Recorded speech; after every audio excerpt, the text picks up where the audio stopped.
Music in Carthage Bellum Punicum is designed to react to the world around it. Battles are not accompanied by a single fixed track, but by dynamic music that changes depending on the enemy you face and the situation on the battlefield. I'm Ronan from Aquila Interactive, publisher for Carthage Bellum Punicum, and in this devlog we'll be going through what it takes to produce a soundtrack for the past.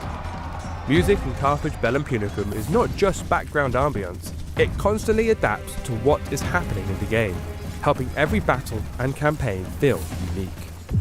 During battles, the music is determined by the enemy army's faction. Facing the Roman Republic sounds very different from fighting Iberian tribes, Gaulish warriors, Greek armies or Carthaginian forces. Each cultural group has its own battle soundtrack, giving every conflict a distinct musical identity. Every battle track is also divided into 3 dynamic intensity levels that change seamlessly as the battle unfolds. The first intensity plays as armies maneuver into position before the fighting begins. It builds anticipation as both sides prepare for the inevitable clash. Once combat starts, the music transitions to its second intensity, bringing more energy and tension to match the beginning of the engagement. Finally, when most units are locked in combat, the soundtrack reaches its highest intensity, delivering the full power of the battle and emphasizing the scale of the conflict. The campaign map follows a similar philosophy. Instead of depending on factions and their cultural groups, the music changes according to the region where the player's army is located.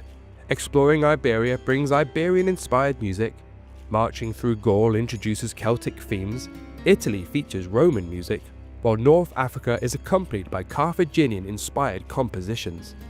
The goal is simple: wherever you are and whoever you're fighting, the music should reflect it. Creating a soundtrack that could represent a world more than 2,000 years ago was one of the biggest challenges of the project. To explain the ideas and inspirations behind the music, here are the words of Oscar Latus, the composer of the Carthage Bellum Punicum soundtrack. Before writing a single note of Carthage Bellum Punicum, I asked myself one question: what would a war that took place more than 2,000 years ago sound like? When we think about video game music, we usually think of memorable melodies.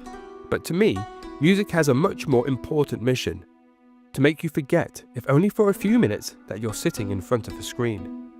That was one of my main goals when composing the soundtrack for Carthage Bellum Punicum. I wanted players to feel they weren't observing the ancient world from the outside, but experiencing it firsthand.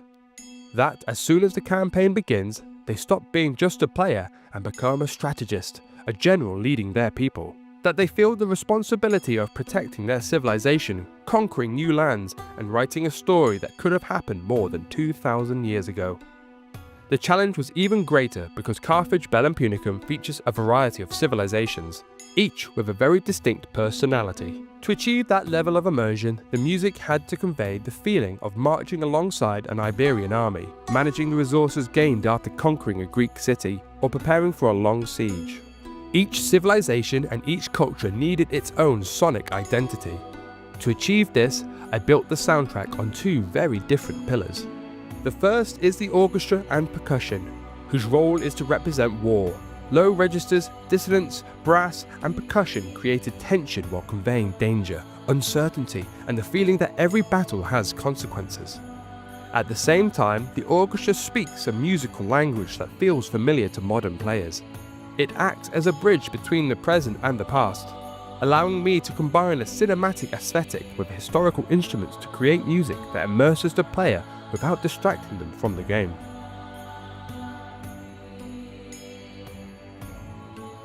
The second pillar are historical instruments from those ancient times, and their authentic sounds that to me hold a part of the soul of each civilization. They give every faction its own personality, making it possible for players to recognize a culture within just a few seconds of hearing its music. To reinforce that feeling, I gave these instruments a wider reverberation, creating the impression that their sound has traveled for more than 2,000 years before finally reaching our ears.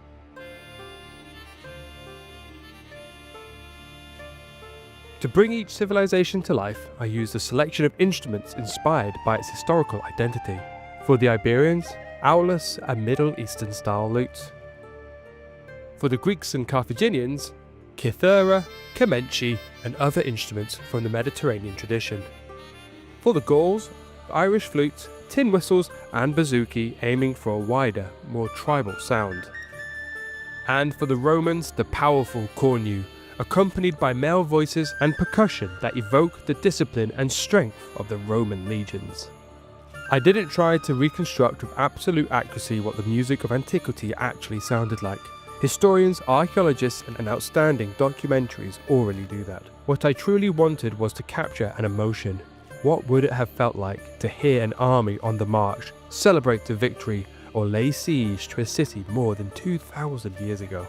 But if during a game the music makes you forget for just a moment that you're sitting in front of a screen, and instead it makes you feel like you're part of that ancient world, then I'll have achieved exactly what I set out to do. Those were the words of composer Oscar Latas. We hope that when playing, the music helps you feel the weight of each decision, the tension before the battle, and the identity of the cultures that shaped this era. As usual, thank you all for your support. And if you haven't added Carthage Bellum Punicum to your Steam wishlist yet, now's a great time. Every wishlist helps us get the game in front of more players.